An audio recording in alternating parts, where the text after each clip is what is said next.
Alright, we should be live. We are back, and we are working on Daretti, Rocketeer Engineer. Here he is, in case you haven't seen him. As of this recording, the entire spoiler is up, and we are a little less than a week away. Technically, we're on Saturday, so next Friday will be the first day of the pre-release for me, as far as I know. Like, as far as I know, it's for everybody, but I forget. Sometimes they let you have pre-releases during that week, I feel like, or something, or they have the pre-release officially running through the week up until that Friday, the following Friday. I forget exactly how it works. Wizards is weird like that. I'm always most concerned with like the first Friday and Saturday that are officially part of the pre-release weekend event. That way, because that's the one that I always try to go to. That's the one that the store. Well, now it's store. I was about to say stores, but store that I ostensibly play at because the other one is gone, and stores I used to play at don't hold events anymore, so it's just the one now. Paper Magic is depressing for me lately. Anyway, enough of my aimless rambling. So we are on 69 spells because I could not find another cut yesterday. So we only need 9 more cuts. So this should be the finale. We're going to make the 9 cuts. We're going to figure out the mana base, make sure we don't need any other non-basic lands in this deck, and then we're going to be done. I thought about brute forcing it the last time, trying to get those last 9 cuts, but I was already slowed down to a crawl picking cards that I felt could actually leave. So I feel like if I kept going then, I wouldn't make any progress. So Mana Vault, Nev's Disc, and Soul Ring. Mana Vault and Soul Ring, we cut a bunch of the mana producing artifacts, but we still need some, especially the cheaper ones that can really accelerate us. We want to get Daretti down as quickly as possible, but we also need to get an artifact into play that we can sacrifice. Mana Vault is pretty good for this, actually, like getting to Daretti faster and being an artifact we can sacrifice rather than paying the 4 mana to untap it. So that can work for us.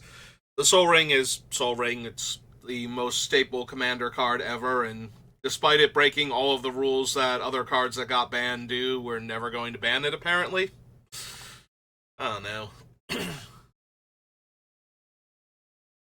Nev's Disc, on the other hand, we have Darksteel Forge in the deck to make all of our artifacts indestructible, and because the disc does not sacrifice itself, it just destroys everything, including itself.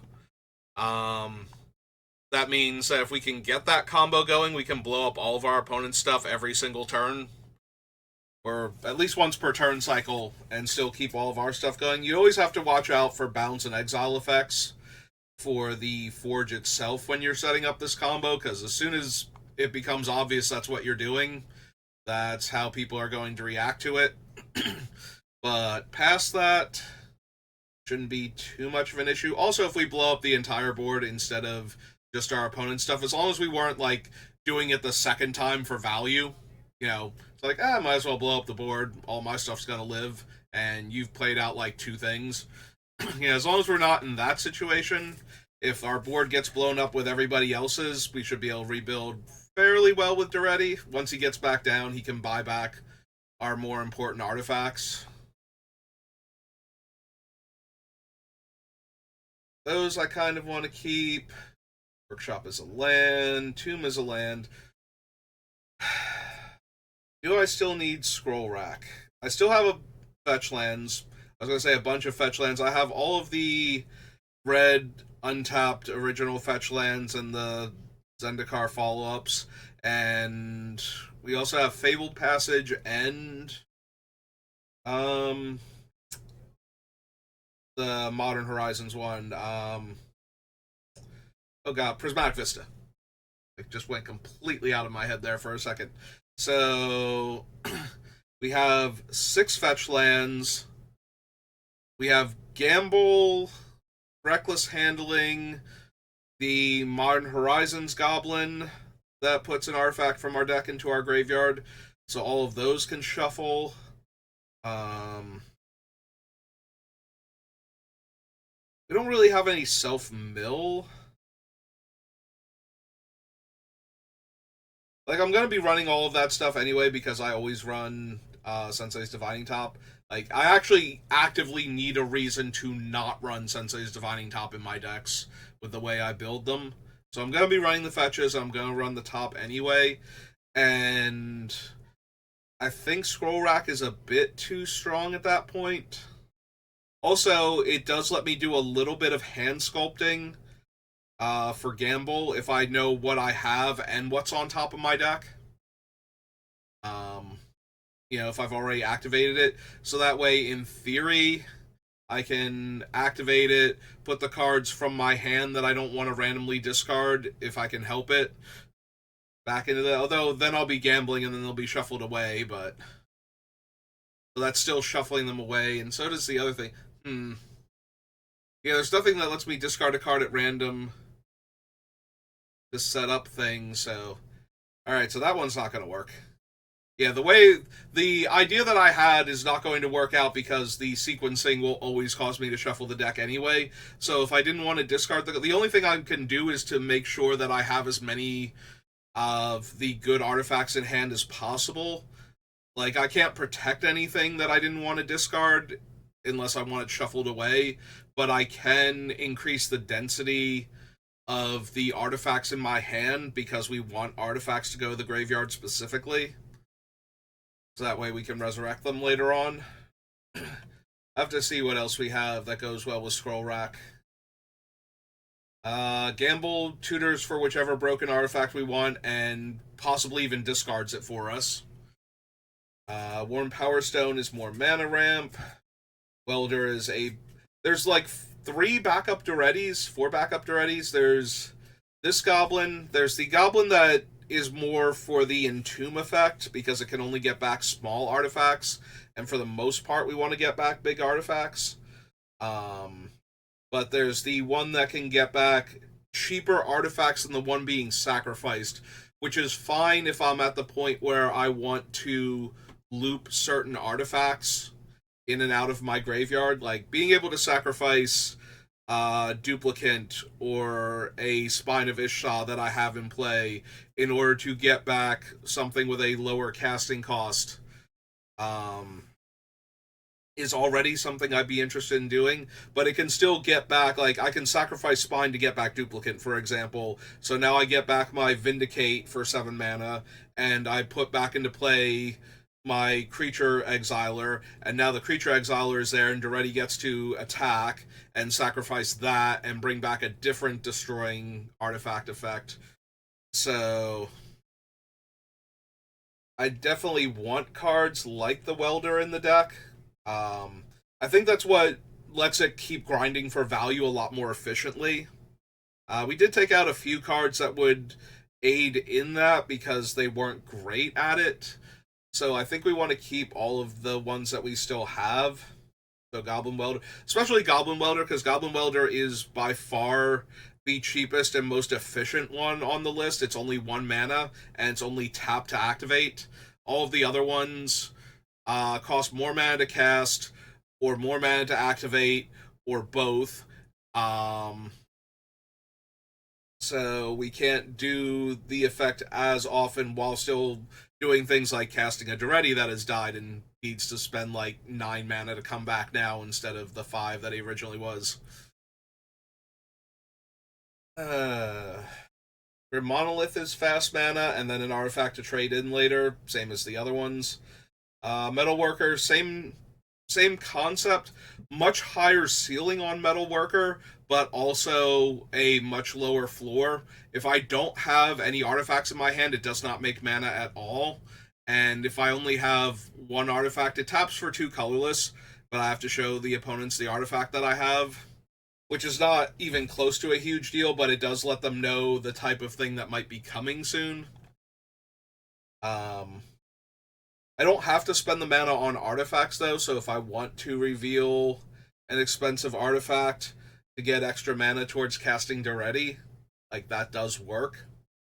And the Metalworker can be cashed in later on anyway for a different artifact when I don't need it, or when my, either I don't have enough artifacts in hand to make it worthwhile, or it's nowhere near as impactful as some of the other cards in my graveyard.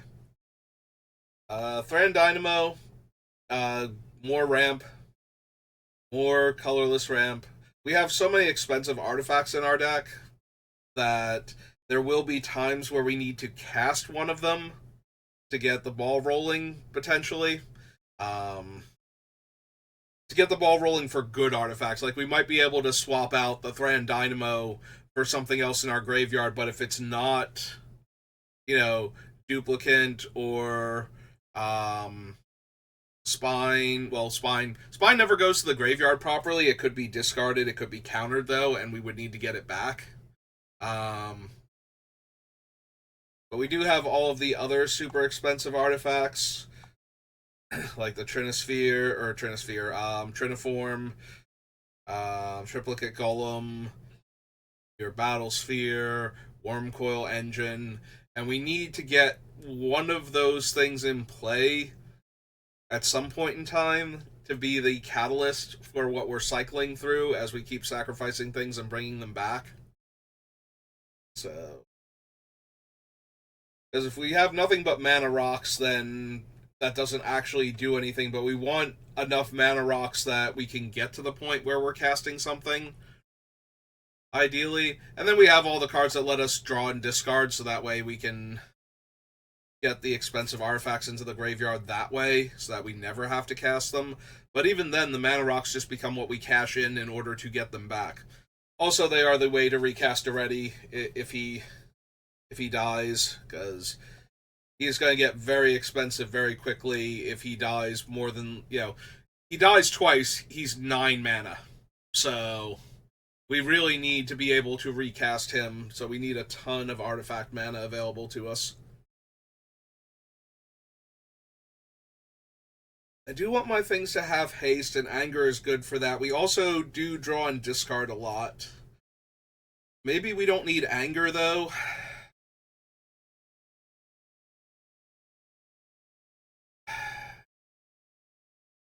I am looking for cuts. Anger could be one of them. We are very heavy red. The mountain is not going to be an issue, because you do need to control a mountain while anger's in your graveyard for your creatures to gain haste. They did that so that way you couldn't just discard anger in like your mono black control deck and give all of your like specters and whatnot haste.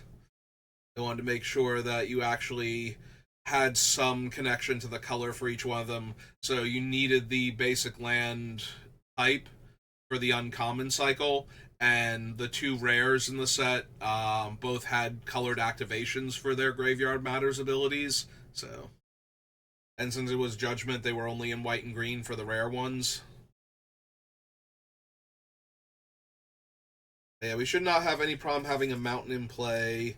Anger's going to get swept away by mass graveyard hate, but that's kind of a thing that's going to happen anyway. The problem is if we lose anger, I believe it's just Boots and Greaves at that point, because we're not running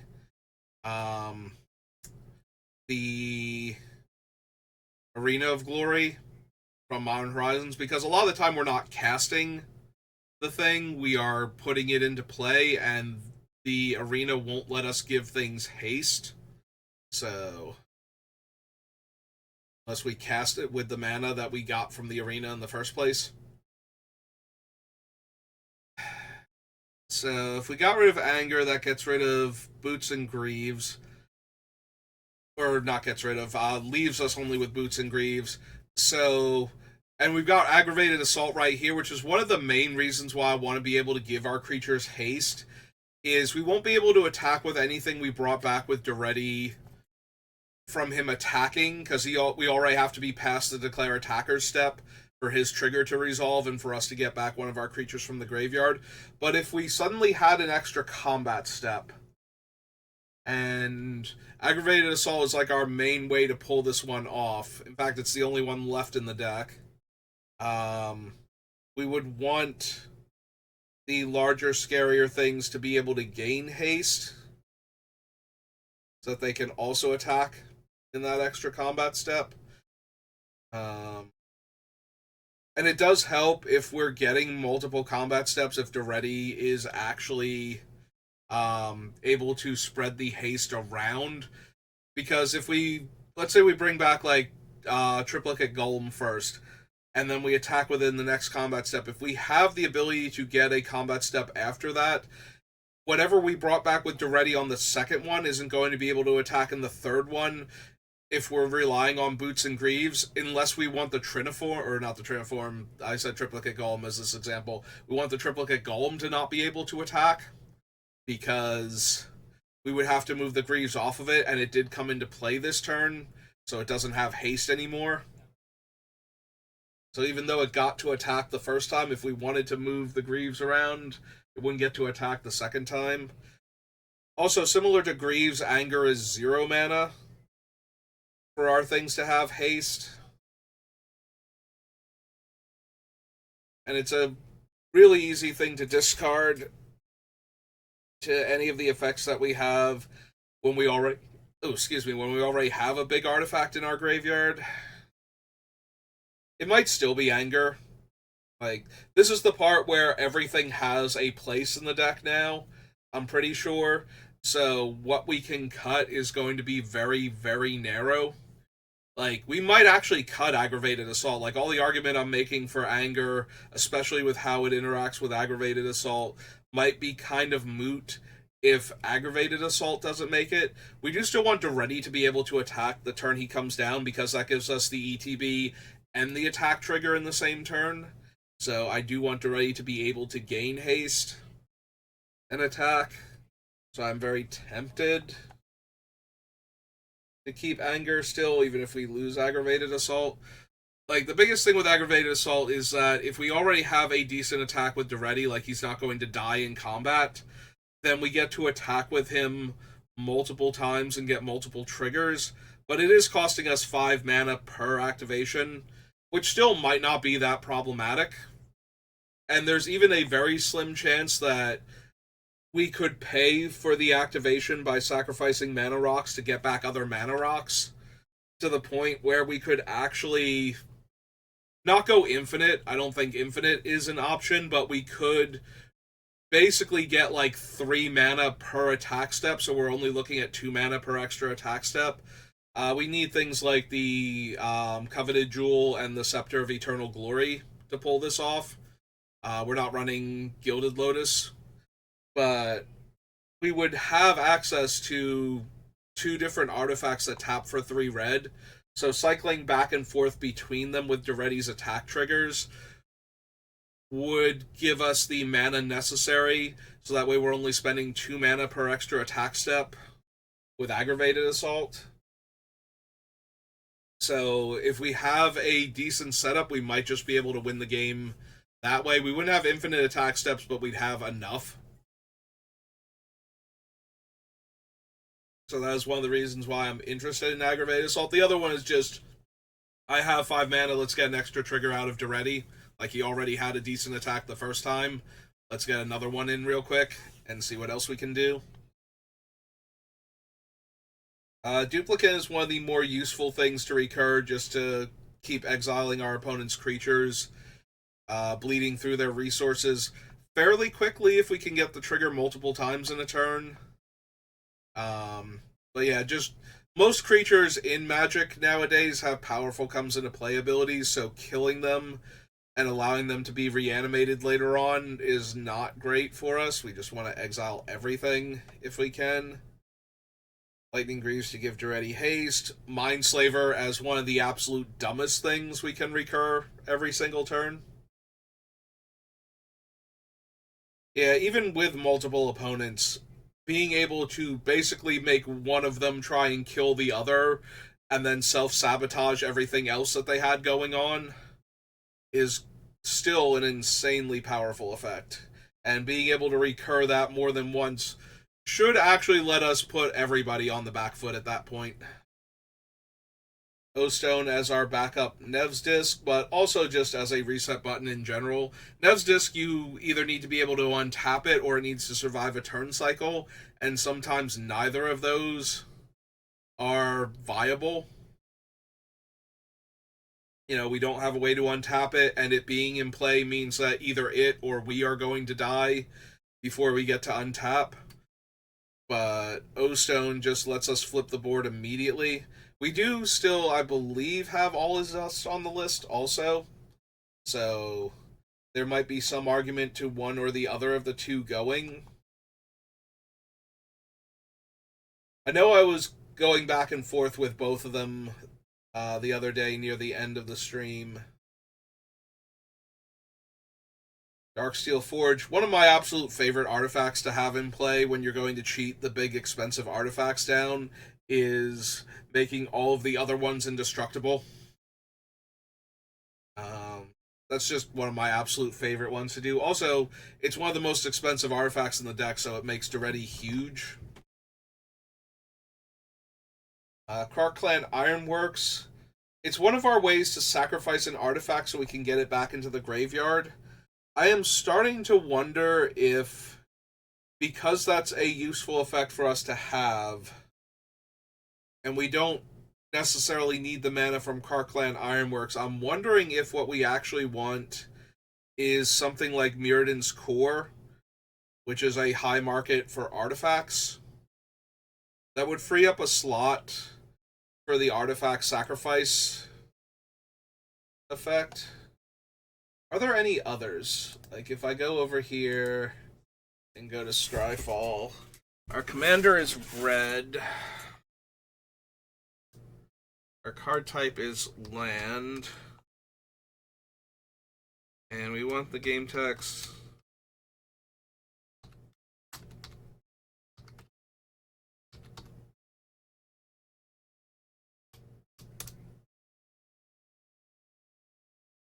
Wait, I said card type was land, didn't I? I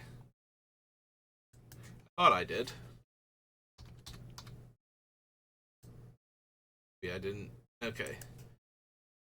It's Phyrexia's Core, not Mirrodin's Core, right? So that is our only way to sacrifice an artifact attached to a land.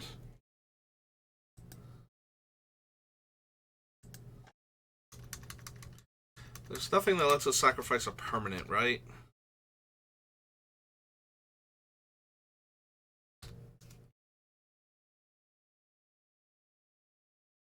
No matches found.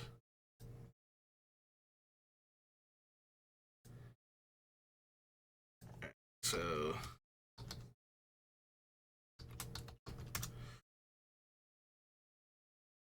it was from New Phyrexia. So if we took Krark Clan Ironworks off and added in Phyrexia's Core, that would free up one more of the artifact sacrifice slots. Excuse me.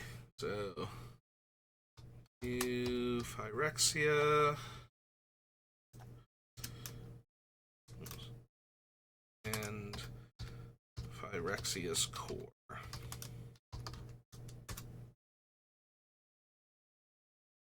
Alright, so that takes out Krark Clan Ironworks. Go back up to 5th Dawn. Sensei's top. Shinka's fine. Lightning Axe is a cheap piece of interaction that can kill a creature and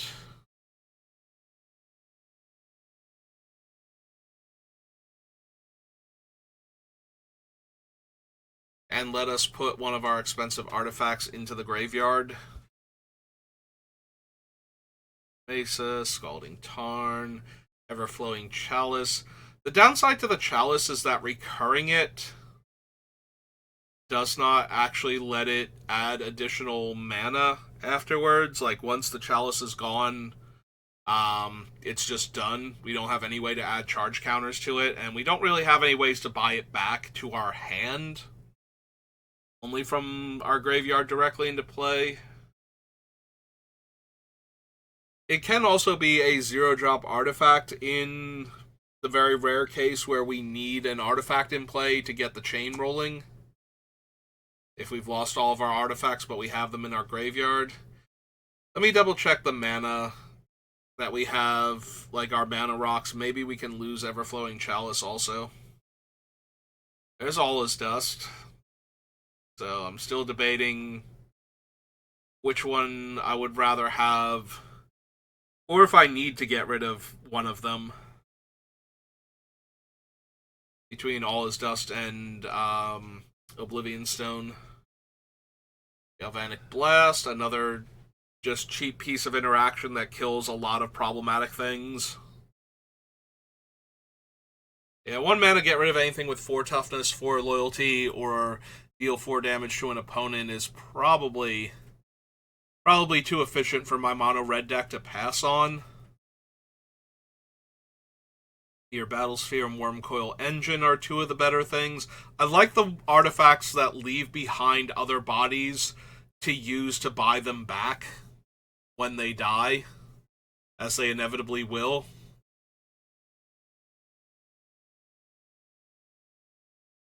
Ichor Wellspring into the core.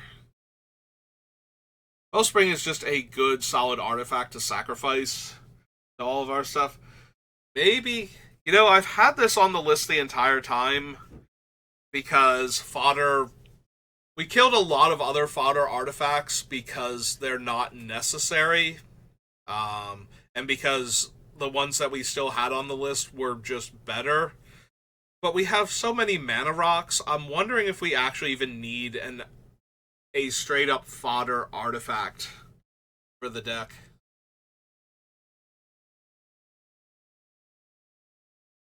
Obviously, Ichor Wellspring and Mycosynth Wellspring are great to have for that purpose.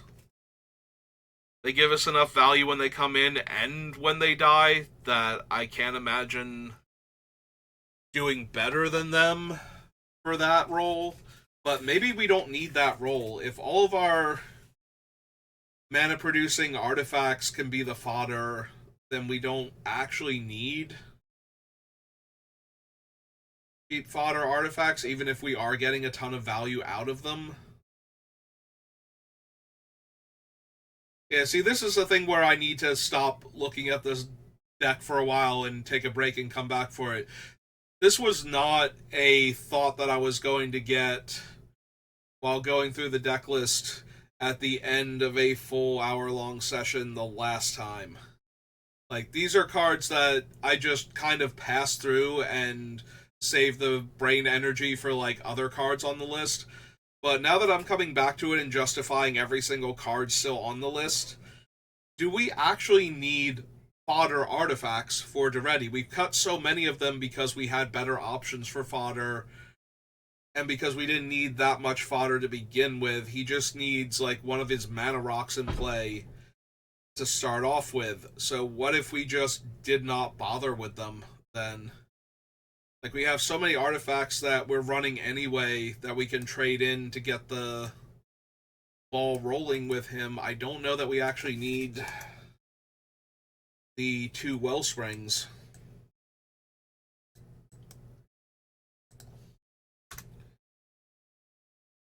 Yeah, I don't think the deck is going to suffer particularly for not having either of them, because we just have so many artifacts that we're going to put into play anyway, and so many cheap artifacts too.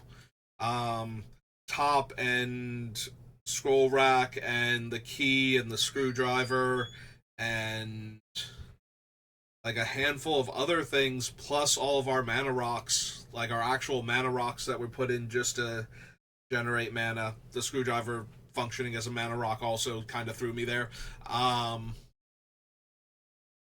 But yeah, all of that should give us enough to get Daretti to start, where he doesn't need a 2-drop artifact that we can throw away to get the ball rolling for him. So yeah, I think we lose Ichor and Mycosynth. And that, I don't think that was a thing I would have come to. Like, that's not the kind of conclusion I would have gotten if I just kept staring at it. I think those might have made it all the way through if I hadn't taken a break, so.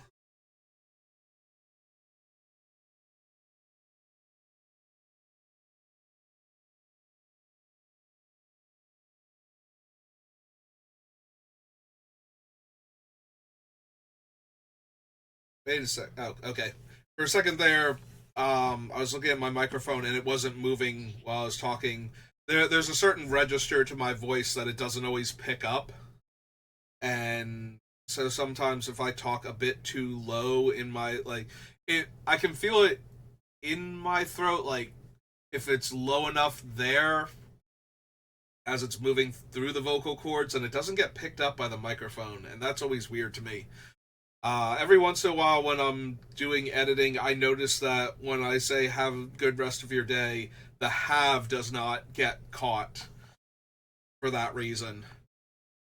So, so all of a sudden, I just happened to glance over at the microphone as I started talking again, and it didn't move, and I was very concerned that I've been muted this entire time. I'd say I'm a professional streamer, but I need to get paid for that to be professional. So I'm an amateur streamer, and it shows. Okay, back at it then. Alright, so we made those artifacts try and justify their spot, and they did not actually make it. Into the core, I do have other cards that can destroy or exile artifacts, and well, artifacts specifically in this case. Into the core is still one of my favorite artifact removal spells for Commander. Being instant speed and exiling and hitting two cards, in this case artifacts, is the kind of combination of effects that I really look for in my removal. I want my removal to be either incredibly efficient or able to hit multiple things, and I do prefer exiling effects whenever possible, since that is the hardest to undo. And in Commander especially, Graveyard is very oftentimes just another resource. For a lot of decks, they all have ways to get back their cards. So if I can, I mean, my whole deck is built around getting my cards back. Like, destroying my artifacts does almost nothing to me unless you kill literally every single artifact I have. And even then, it might not do anything to me with Daretti. So, I'm very, very interested in having exiling effects for the same reason that they would be very, very good against me a lot of the time. Um, so Revoker can go. Revoker is good for shutting down anything that's problematic for the deck while it looks for answers to it. So enchantments with activated abilities, um, anything like planeswalkers, anything that's actually going to mess with my deck that I don't have an immediate answer for. That might be too vague though. Like it's possible we can just lose Phyrexian Revoker and still be fine. Revoker I could have seen going before I stopped streaming the other day, but I do kind of still want it. It's a good catch-all for problematic cards by shutting off their activated abilities. But maybe that's not good enough here. Also, we do destroy or exile every permanent type thanks to the Spine and the Canoptic Sentinel. Yeah, maybe we can just lose Revoker then. Sorry, Revoker. I'm gonna let you stay, but I think so. So that's 4 out of 9.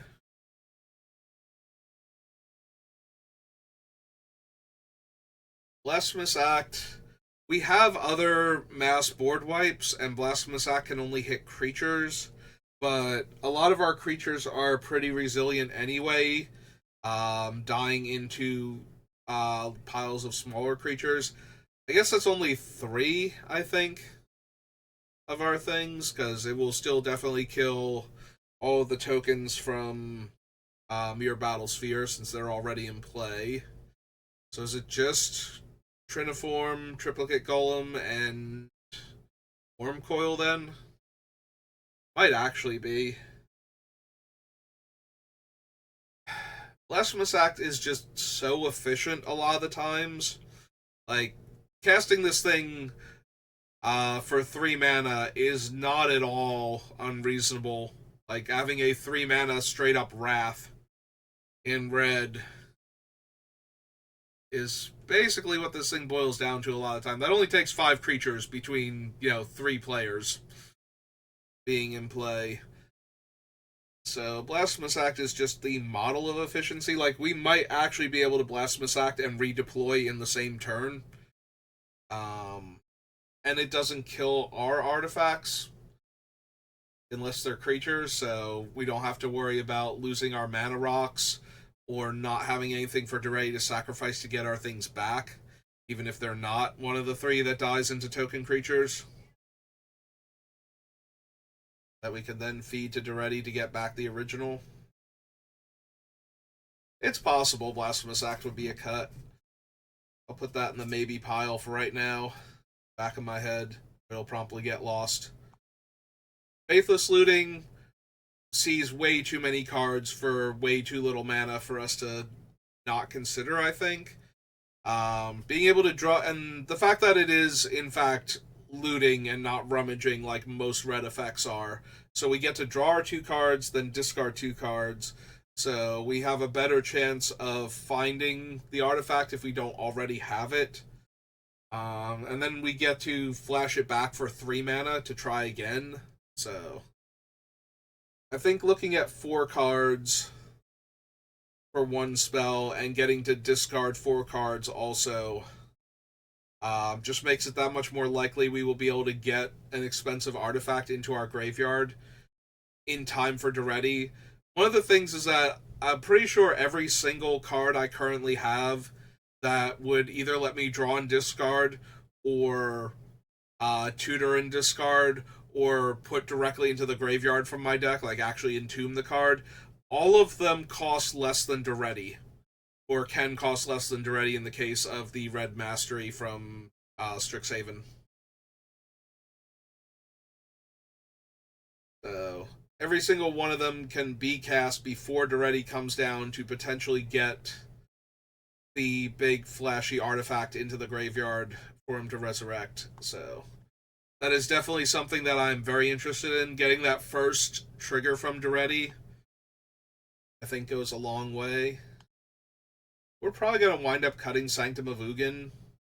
In fact, I think I can take it off of the list. It's not a spell, though. It's a land, so it doesn't count towards the 9 that we need.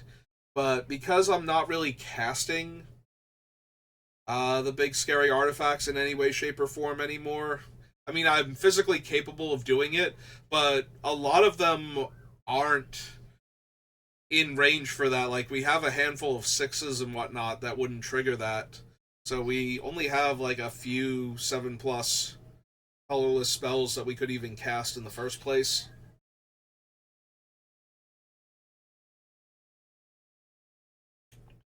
Keeping Inventors fair, being able to tutor the artifact is just way too useful, and it's on a land, and it randomly gains us life in the meantime, which can be useful. Scrap Trawler, I still think it's too much of a value machine. If we sacrifice like one of our 2-drop mana rocks and get back our Mana Vault or our Soul Ring while getting back an expensive artifact with Daretti, then I think we're just coming out way too far ahead in the game with that. And the Scrap Trawler itself is not a terrible thing to either buy back when we don't have any better options, or to sacrifice to get something else back and then have the Scrap Trawler pick up one of our cheap artifacts on its way out, and then it's in our graveyard for later anyway.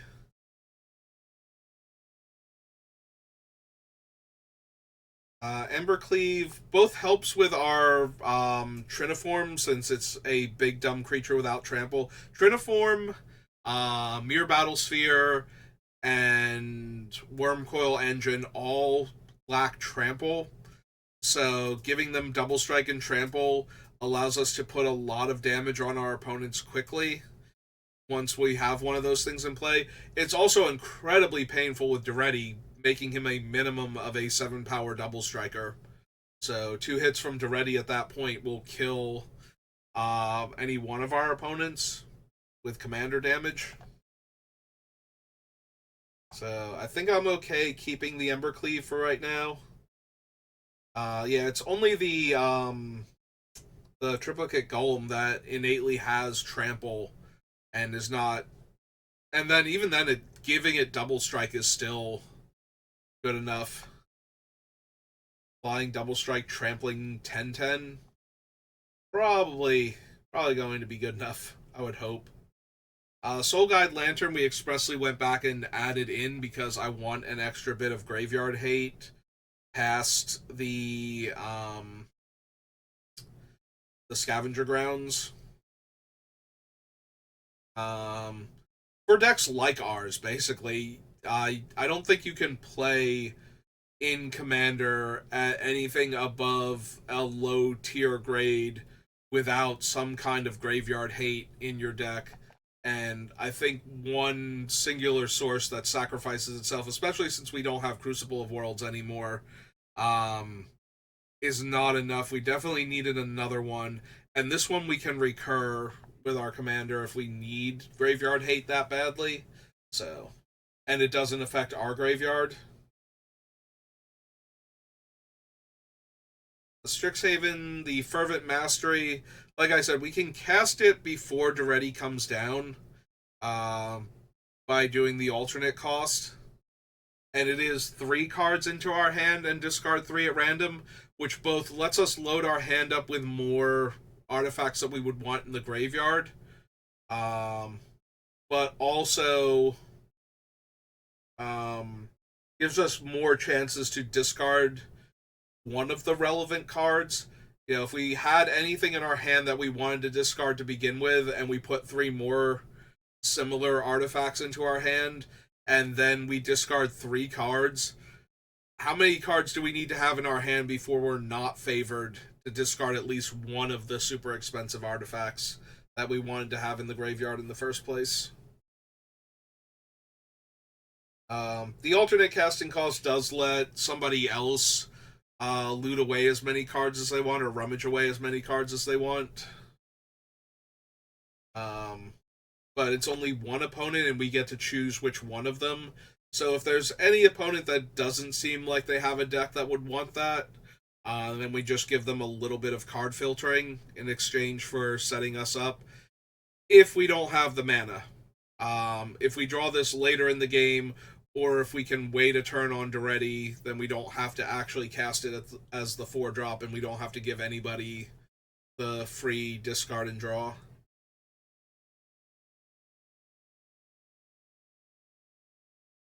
Celestis is both a mana rock and a way to loot. So the Celestis costs 3. If we had to activate it, if nobody had a turn in the full cycle before it got back around to us where they didn't cast a spell, it would still be on time for Daretti turn 3 this, assuming we don't want to cast Daretti on turn 4 with the mana from the Celestis. But that does become an option if somebody doesn't have a spell early on that they want to play, which I think is more likely than not having a spell later in the game in order to flip this. But yeah, if we pass the turn or if we activate the Celestis and switch it to night, we're actually more likely to have it flip back to day by the time it gets to us again, which would give us 2 separate loots. The Celestis might still be the weakest of the cards that let us get cards into the graveyard early, but it is an artifact that's doing that, so it's still something we can sacrifice to Daretti later on.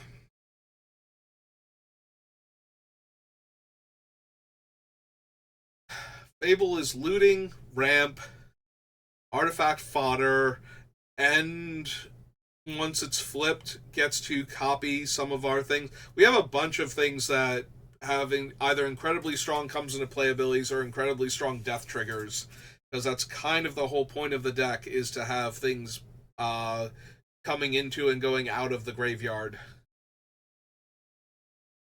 The Fable the Mirror Breaker just seems too good in this deck, I think, still. Scrap Welder is one of the worst Goblin Welders.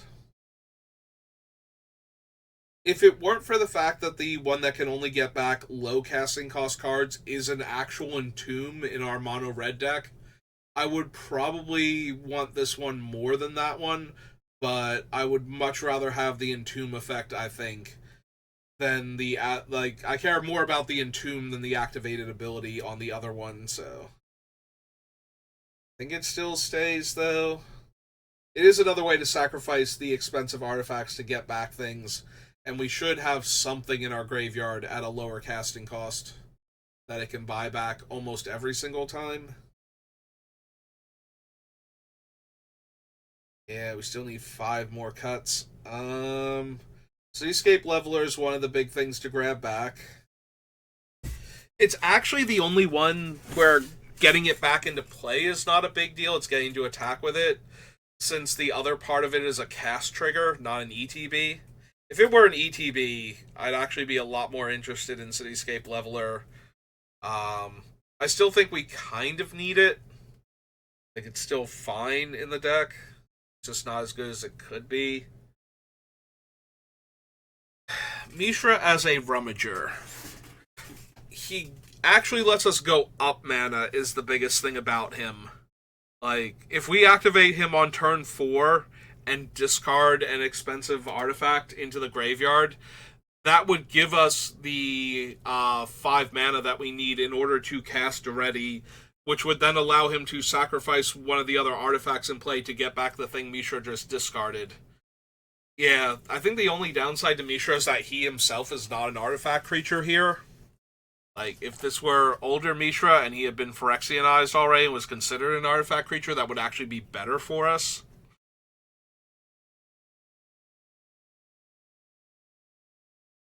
Portal to Phyrexia both kills large numbers of our opponent's creatures every time it comes into play, making them sacrifice 3 of them, but also lets us reanimate one of our big scary artifact creatures for free. So I think we still need that one. It's too good at whittling down the opponent's creatures while still giving us plenty of value while it's in play. Scrapwork Mutt. It's cheap enough to get the card into the graveyard ahead of our commander. It also gives us 2 looks. It's also an artifact to sacrifice to get the thing back in the first place. And it gives us a way to get it, like, we can buy it back with its Unearth ability. We'll lose it forever after that point, but I don't think that actually matters that much. It is one of the weaker ones still on the list, so maybe. But I think it being an artifact, a lot like the Celestis, it being an artifact is actually helping it out a lot here. Maybe the Celestis is too... Like, the Celestis is too much mana at 3 as opposed to 2. And activating it on what would be the next turn, because we could be on 5 mana at that point with it, but we wouldn't be on 5 mana if we got rid of it and kept something like Scrapwork Mutt.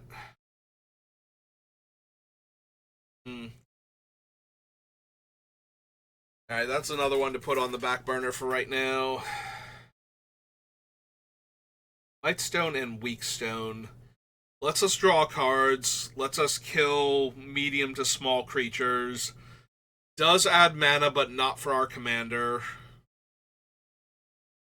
Yeah, I think it still holds up.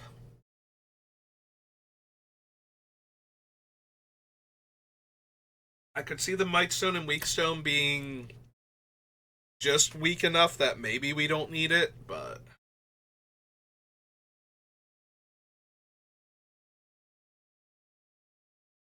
yeah, I think we still hang on to it.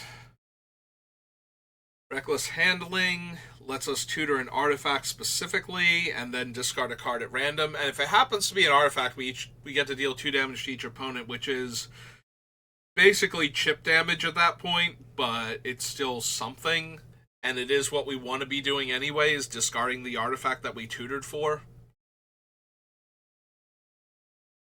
Or one of the other ones in our hand, but probably the one that we tutored for. Mithril Coat gives Daretti indestructible, attaches to him when it comes into play. One Ring is just way too much card advantage. And we get to cash it in before it actually starts hurting us, and then buy it back and draw more cards with it. We're almost never going to get the protection effect. Like, we'll hard cast it some amount of the time, but it'll only be happening once per game that we'll be hard casting it. The rest of the time it'll just be coming back from Daretti's effect or similar. Collector's Vault lets us loot, makes a treasure, so that way we can either use the treasure to cast Daretti sooner, or as fodder. And if we use the treasure to cast it, the vault itself is still fodder. I do really like having the cards that not only help set up Daretti, but are also artifacts themselves. So, the same thing is true for Brass's Tunnel Grinder. Maybe we don't need the Tunnel Grinder then.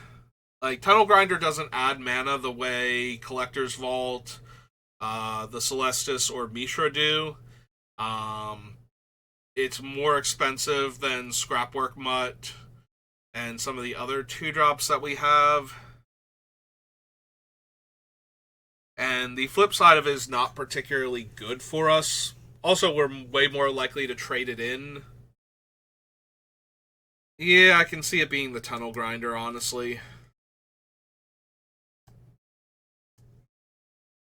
I do like that it lets us discard any number of the cards that we've drawn that we want to get rid of, but I'm really looking for cuts here, and I think it's one of the weaker ones still, and I would rather cut Brass's Tunnel Grinder, I think, than the Celestis.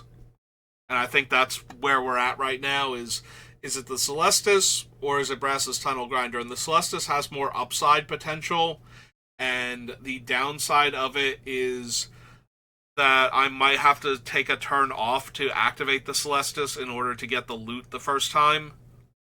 But then I'll probably get the second loot for free after that. 1, 2, 3, 4, 5. 4 more cuts, and we're good. Swiftfoot Boots to give our commander haste. Trading Post is our last non-land sacrifice outlet in the deck, since we got rid of Karkland Ironworks. And I do think I want to have another sacrifice outlet in play, so that way I can get rid of problematic artifacts, or just ones that I don't need anymore, or the ones that I want to bring back that are actually still in play. And it works really well as a sacrifice outlet for Spine of Ishtar also, in case we can't find... in case we don't want to use Daretti to sacrifice the Spine specifically, for whatever reason. Probably because it's bouncing back to our hand. Meteor Golem, one of our Vindicate effects.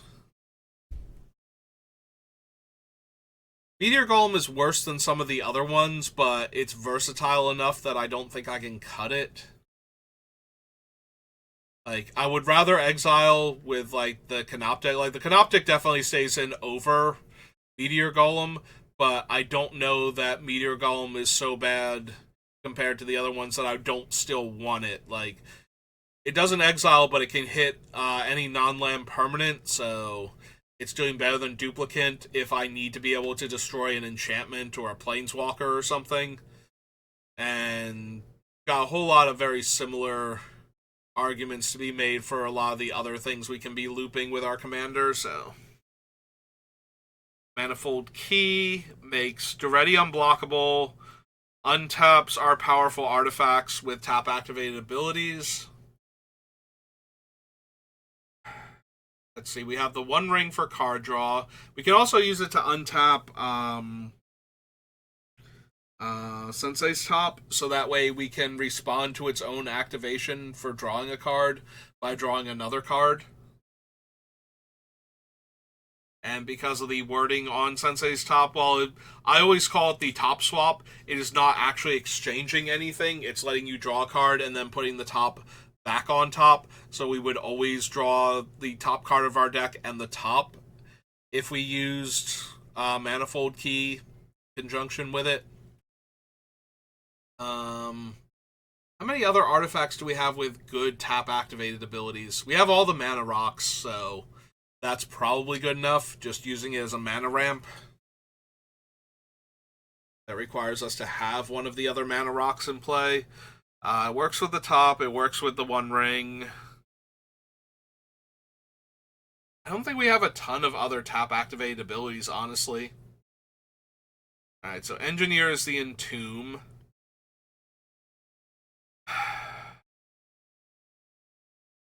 Liquid Metal Torque has a bunch of different weird things going on. It lets us turn our non-artifacts into artifacts so we can sacrifice them if we needed to. It is an artifact itself. It does not work on land, but it could also turn our opponent's things into artifacts, but I don't think we need that as much because we don't have as many pure artifact removal spells as we could. Maybe Liquid Metal Torque isn't good enough anymore. 2, 3, 4, 5. If we cut Liquid Metal Torque, though, I don't think we can cut Everflowing Chalice unless we bring back in one of the other 2-mana rocks. And I think I would rather have Everflowing Chalice because there will be times where we just cast it for X equals 2 or 3 and have a big mana rock in play, and then we can get rid of the other mana rocks we use to help cast it in order to cycle back through our stuff. Phyrexian Triniform is one of our heavy hitters. Chaos Warp I still think is a necessary evil for this deck. Being able to reach out and kill any permanent at instant speed is just way, way too powerful an effect in a deck that doesn't have a lot of options for that. Like, we can kill permanents with our deck, but we usually have to do it very slow and clunky and on our own turn. Being able to disrupt a permanent-based combo kill in the middle of the person attempting to go off is super important, and we don't have a whole lot of things that can interact if the most especially if the most problematic card is an enchantment of some kind. We can do something about creatures a lot of the time, and we do have a way to deal with artifacts. But yeah, I think Chaos Warp is too versatile in our mono red deck. I usually do not like Chaos Warp. Like, I have to justify it to myself way more than I have to justify it to most people who would be thinking about building this deck.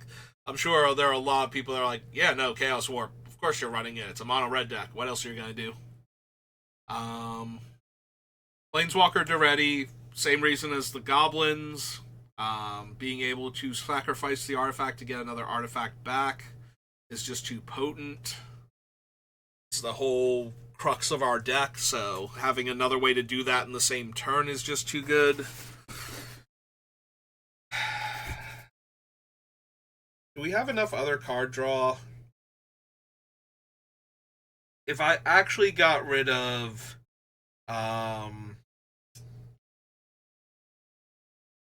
Aggravated Assault, would we have enough other card draw that we don't need Coveted Jewel anymore? Because I got rid of Hedron Archive, or not. Well, I got rid of Hedron Archive too. I got rid of Dreamstone Hedron, and got rid of something else too that was decent card draw. So if we got rid of the Coveted Jewel, we're looking at the One Ring, Scroll Rack, especially with fetches and all the other shuffling we can do.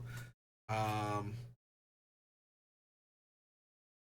have a few other pieces of card draw, because we have all of the looting and rummaging effects, which is you know, filtering, not actually drawing, so we're never going up in quantity of cards.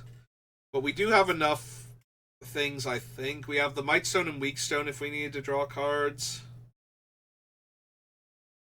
So 1, 2, 3, 4, 5. If we got rid of Coveted Jewel, that would be 6. And if we got rid of Aggravated Assault, that would be 7. Is there a different 7th card we would want to get rid of instead? I think if we're losing one of the main ways we can turn Aggravated Assault from a minor value engine into an actual I win the game caliber card, I think I'd be a lot more interested in setting that up.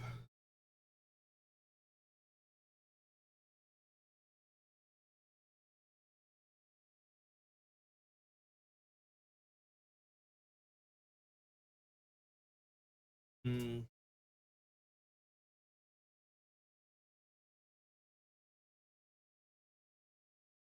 Get rid of Coveted Jewel. The main reason for Coveted Jewel even being here is that we can use it to draw 3 cards, get some mana, and then cash it in for a different card in our deck before we're at any risk of losing it and having somebody else gain control of it.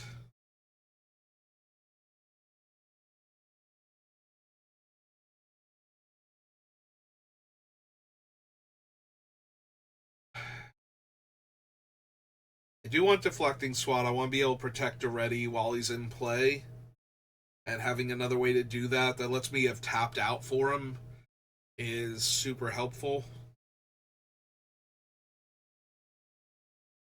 Triplicate Titan. Or I'm sorry, I keep calling it Triplicate Golem. It's Triplicate Titan. Definitely want. Like, that thing is just the much scarier Phyrexian Triniform. If anything, I would cut the Triniform before this thing, so. I don't think the Triniform is particularly cuttable. Doom Sentinel, I definitely want to keep. It just wants to come back from the graveyard, and it's cheap enough to cast in the first place to get it into play, to sacrifice it to get it into the graveyard for the other things to work with it. Scepter of Eternal Glory we want to keep. Yeah, I'm looking at the other cards now just to make sure there's not something else I would want to cut before this. I think the Cyberman Squadron is too good with what our deck is doing. Suddenly having, 3 triplicate Titans or 3 Triniforms or Mere Battlesphere or Wormcoil or any of those just seems a bit too potent. The Screwdriver is doing everything Manifold Key is, but with the added benefit that it also taps for mana and does have a scry ability built into it. And I do have a few other cards that care about, what's on top of my deck, so being able to scry away a card or two, if I've got nothing else going on, might still be worth it. And when you factor in all of the other things I can be doing with the Screwdriver, I think it's a bit too good for our deck. And Excalibur just lets Daretti one-shot people, and I'm amused by that. Like, it literally makes him a 22 power creature. So, like, until I've decided that that's a dumb way to win and it keeps happening, Excalibur's going to stay in the deck, so. And so that does bring us back to the whole argument, do I want to get rid of Coveted Jewel? If I got rid of Aggravated Assault, would I want to keep Coveted Jewel and get rid of something else instead? Because that's also a potential thing. Getting rid of something that makes 3 colored mana to help with Aggravated Assault also weakens it, so I don't know that I would want to get rid of the Coveted Jewel and keep the Aggravated Assault.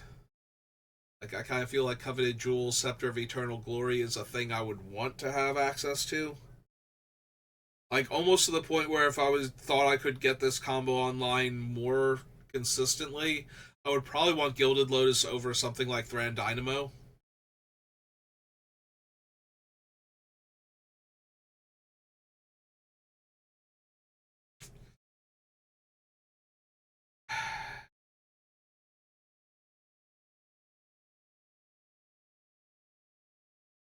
Oh man, I was worried that this would be a short one. We're already like an hour and 9 minutes in. I think we're just about there though. It's the last two cards, right? One, two, three, four, five. Oh no, wait, we need four more cuts. So even if I cut Coveted Jewel and Aggravated Assault, I still need two more after that.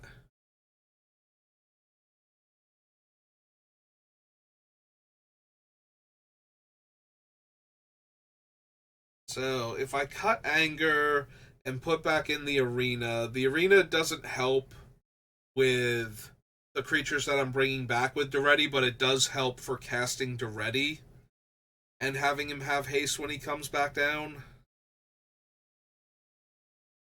If I have to spend 9 mana on Daretti, being able to exert Arena of Glory and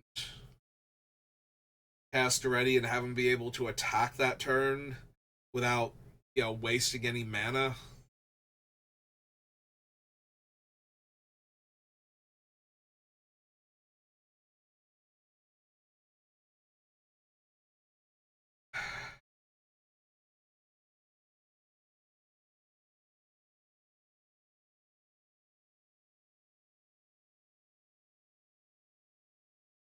Alright, so I do think we lose the Coveted Jewel.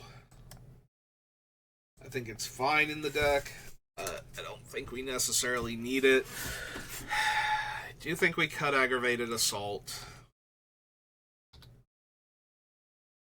It doesn't need to go just because I'm getting rid of Coveted Jewel. I could still cast it and occasionally get an extra combat step in with Daretti when it's relevant. Or just when he's indestructible or unblockable and I have the mana lying around. I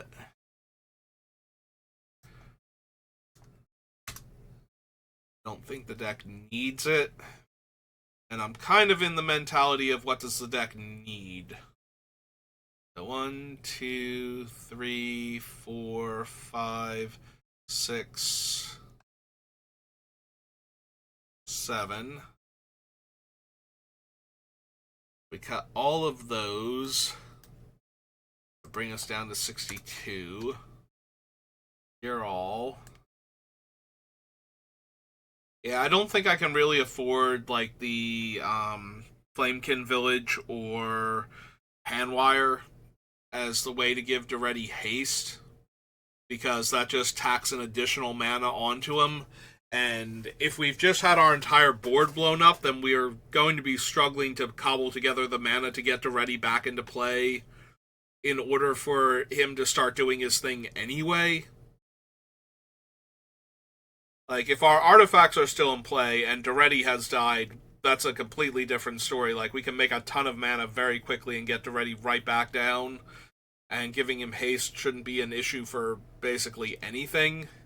That doesn't cost like 4 or 5 mana to give him haste.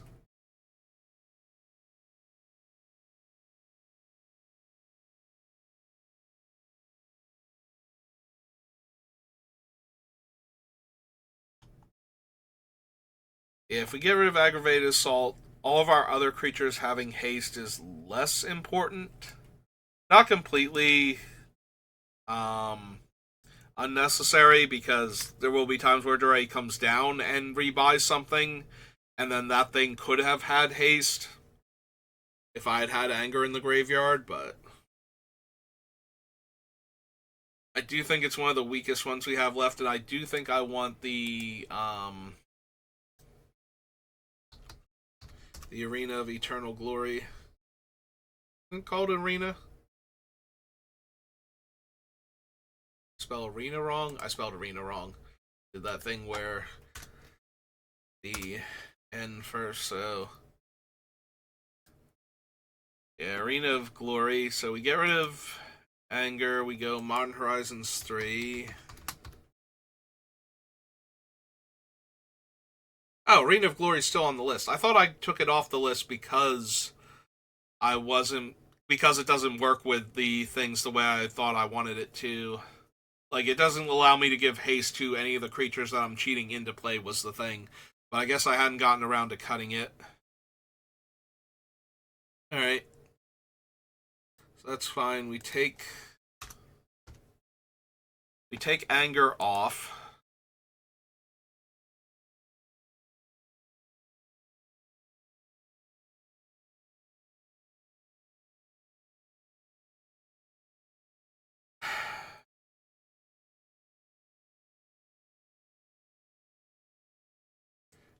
Pop down here to the sub list. Got rid of Tunnel Grinder here.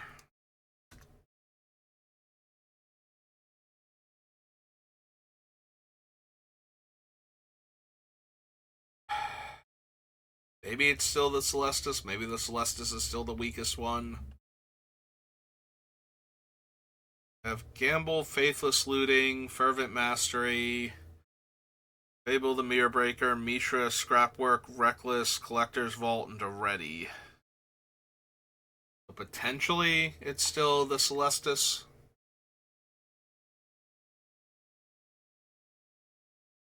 Coveted Jewel is already gone. Some Weak Stone, Portal, Cityscape Leveler.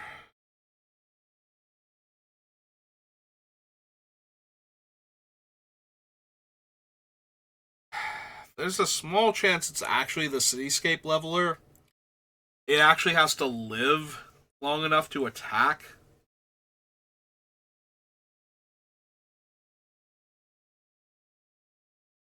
Like, all of our other big Doomsday things are fine. Also, the Cityscape Leveler doesn't get to destroy multiple things if the Cybermen squad is out. It's just a bunch of 8/8s at that point.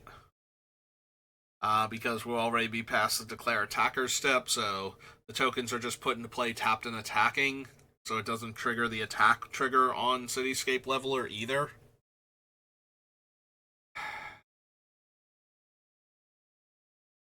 I mean, end of the day, it's still fine. And if we ever cast it, we would get the cast trigger of destroying something while putting the 8/8 into play. I think it's a lot closer, though. I think the Leveler might actually be the weakest of the remaining, like, big splashy artifacts. So maybe it can go. Because it doesn't functionally have a comes into play ability or a death trigger, so it has to live an entire turn cycle in most cases in order to do anything once we bring it back. You know what? I think I'm making a very good argument for me for Cityscape Leveler being the last cut.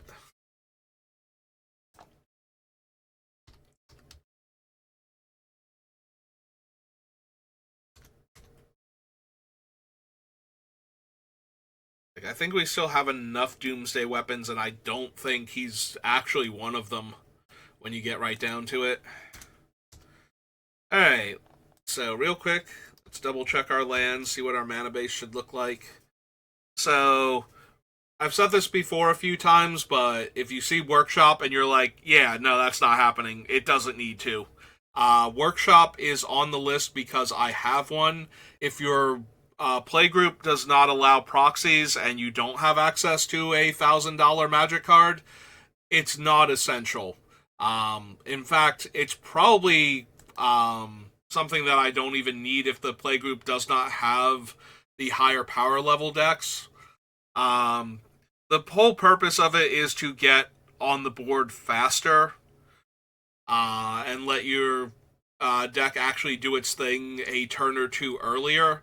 So Workshop does allow for that, but it's not actually that important if you're not playing in a very, very competitive playgroup.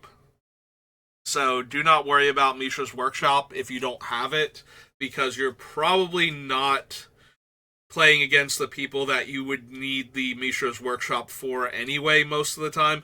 If you have an incredibly competitive playgroup and they don't allow proxies and they have this kind of power level and you don't, I kind of feel like you need to find a different playgroup that's not full of jerks throwing giant haymakers at people.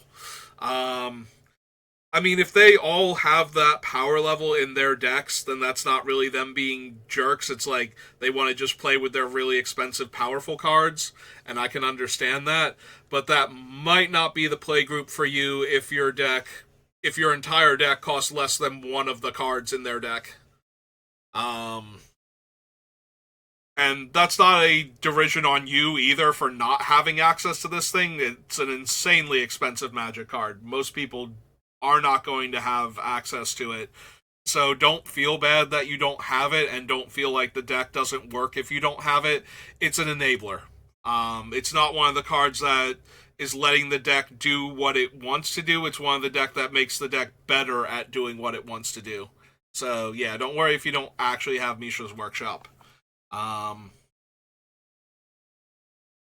Same is true on a much smaller scale for a card like Ancient Tomb. It's in here for the same reason. It gets the deck rolling a little bit faster. But I know Ancient Tomb is like $100 or something, some crazy number for an uncommon. I'm pretty sure it was an uncommon in Tempest. It's either uncommon or maybe it was a rare. I don't know. Either way, it's a lot of money for a card that's not on the reserve list and not essential. So if you don't have it, don't worry about that one. Fetch lands are in here because of Sensei's Top and the Scroll Rack, so they're going to stay. Darksteel Citadel is an indestructible land, so I don't mind having an artifact land as fodder for Daretti if I need it, since it won't be getting blown up by anything other than Farewell most of the time.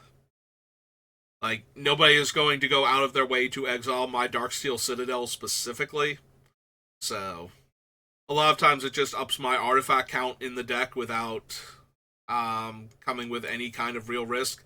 Shinka gives First Strike, and Daretti can potentially have very high power. So Shinka does let Daretti attack into more board states that he wouldn't be able to, and it's a free roll. So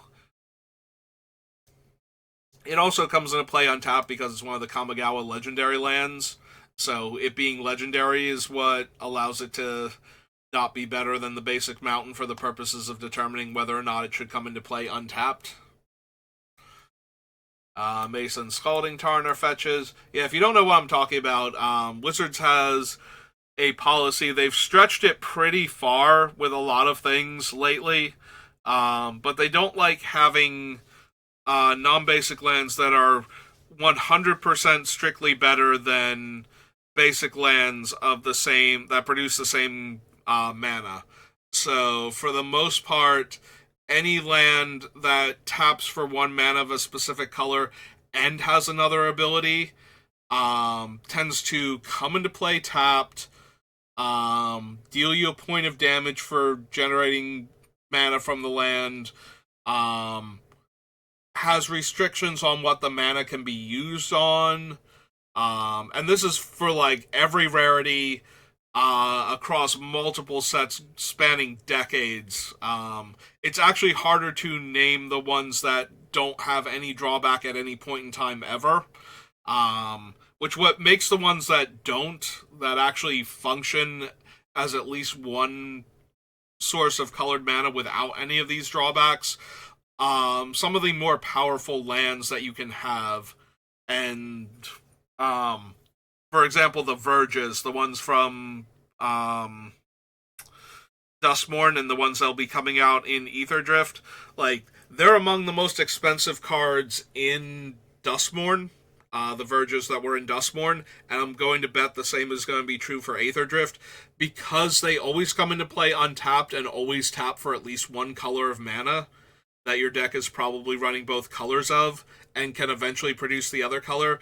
Yeah, having no real drawback comes into play untapped dual lands is kind of a huge deal, because you don't even get single color lands that tap for mana and don't have a drawback of some kind a lot of the time. So when I point out that they consider the drawback on Shinka to be that it's legendary, that is one of the ways they have justified having the land coming into play untapped, is the cycle of legendary lands from original Kamigawa and from Neon Dynasty. Since they're legendary, that's enough of a drawback because if you draw two of them, you're going to go down a mana the turn after you use them. Like, you can tap the one for mana, play the other one, keep the new one, and tap it for mana in order to not functionally miss your land drop that turn.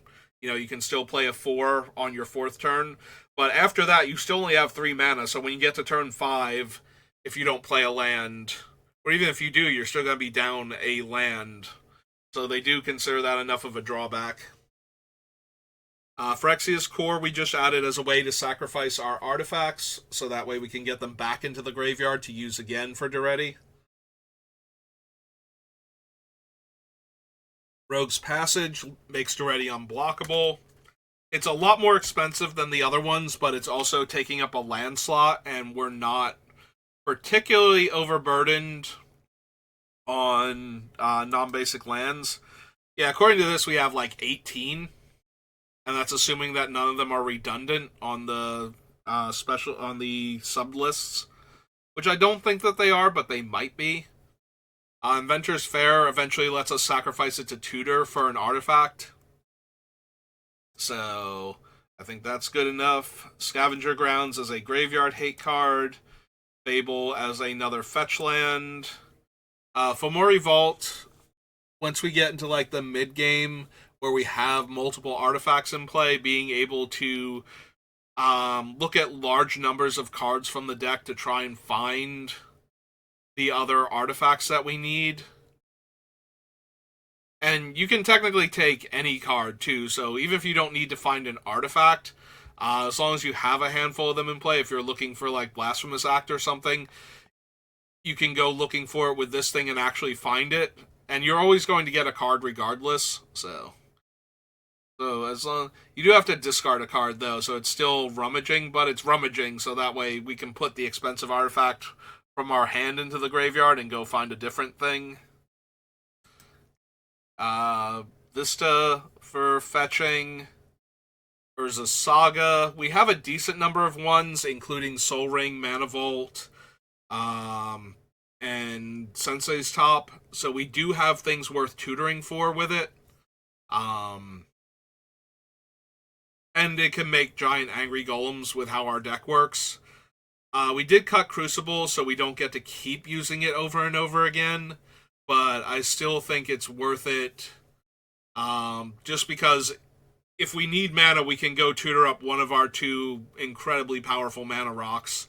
And if we don't need mana, we can tutor up some card draw, or I believe Manifold Key is also a 1-drop, so making our commander unblockable is still a thing. Arena of Glory to give Daretti specifically haste, and if we actually cast one of the artifact creatures, we can give that thing haste potentially too. And Ugin's Labyrinth, we have enough 7s that it can potentially tap for 2 mana, so similar to Ancient Tomb and Workshop as far as mana ramp goes. But then we can also take the spell back later on when we have enough mana and use it that way. So yeah, I think all 18 of the non-basics can stay. So that's 78. So we just need 22 mountains and we're good to go. Alright. Been almost an hour and a half. So I think we just add in our 22 mountains and call it there. So yeah, it's going to be Daretti. And I don't know who I'm building next, but I do like him. I do think he has a lot of potential. We have some really good cards to pull back with him. All of our giant Doomsday artifact creatures, but also some very potent cards like Phyrexian Portal, or Portal to Phyrexia, and Mindslaver. Just being able to recur them constantly is going to be good enough, I think. So we're going to keep Daretti. Off to the side is another one of the commander decks. I'm getting to the point where I might actually be able to build some of the commander decks soon, but like this year, as opposed to all the times where I've been like, and I've been putting stuff away and reorganizing and shifting things around. But I'm actually getting to the part where maybe, possibly, we could see Daretti as early, or well, not Daretti specifically, but I could actually build some of the commander decks sometime this year. So that'll be fun and interesting. But yeah, I don't know who we're going to build next. I'm probably going to pick another Aether Drift commander and build around them because there are a few interesting ones now that we have the full list out. But that's going to do it for me for right now. So thank you for watching, and I will see you next time. Have a good rest of your day.